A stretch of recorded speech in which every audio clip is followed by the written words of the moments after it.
time. Now, what does the Quran tell us about God?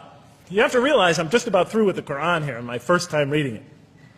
And now I was really caught. I searched my head. What does the Quran tell us about God? It tells us nothing could be compared to him. That he's outside anything that we may compare to. That our definitions do not encompass him. That our reason cannot comprehend him. That he is transcendent and we are finite. That he is immortal, he transcends time and space and we are bound by it. That he is immortal, we are mortal. He is uncorporeal, we are corporeal. That we have no way of comparing ourselves to him. Nothing could be compared to him. I thought, oh my God, I'm so close and yet so far. Because I'll never understand the essential link between us and God and why these three things fit into place. Because the Quran tells us that we could never really quite understand God. Or at least that's the way I thought. And so I put down the Quran when I had finished it. And much to my dismay, I was honestly disappointed because I thought the author made a brilliant try. But he never quite made it.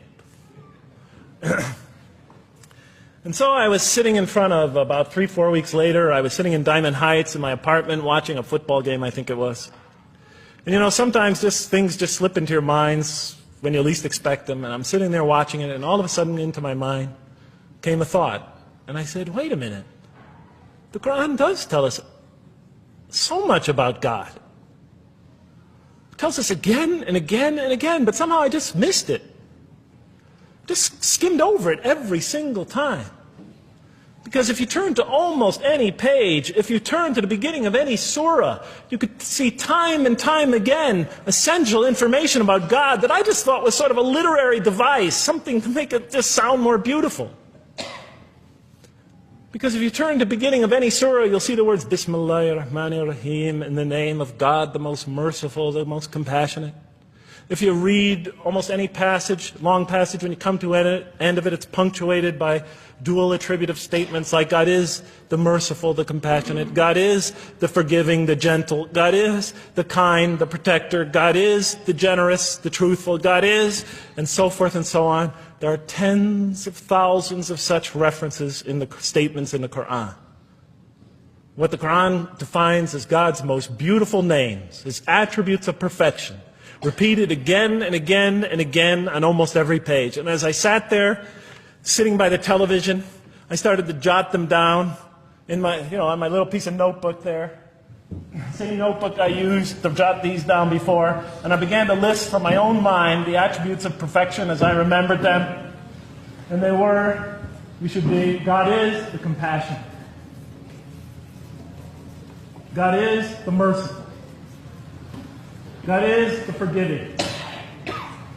God is the just, the protector, the defender of the oppressed and the weak, the knowing, the wise, the generous, the kind, the truthful, the loving, the peaceful, the source of all peace, the truth, and so forth and so on.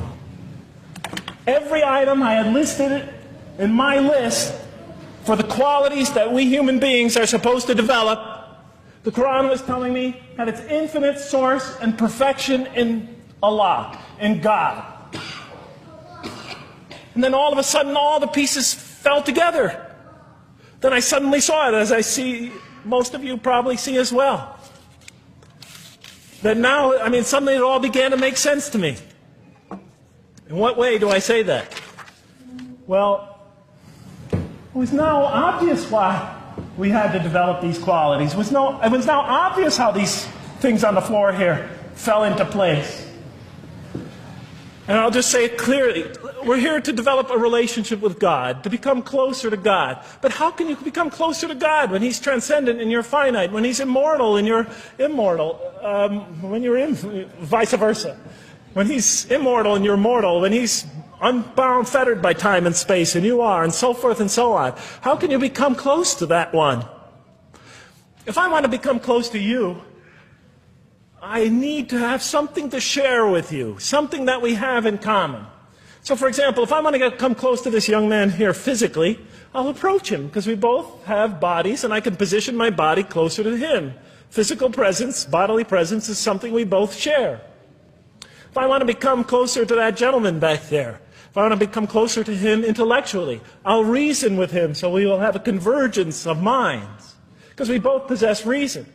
If I want to become closer to one of my sisters on this side emotionally, I'll try to appeal to their sentiments because we both share feelings and similar types of experiences that generate those feelings. But how does one become closer to God? What do we share with Him?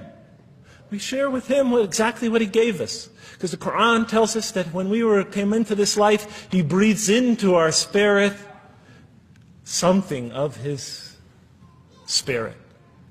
And that we come into this world with the seed of these very qualities within us. And we could either kill them, stunt them as the Quran says, or cause them to grow. And when we grow in these, we grow in our ability not just to experience tremendous beauty in life through all this, but we grow in our ability to receive and experience the infinite beauty, the infinite peace, the infinite truth, the infinite compassion, the infinite mercy, the infinite, etc., all the way down the list, that only comes from the infinite perfect source of all these.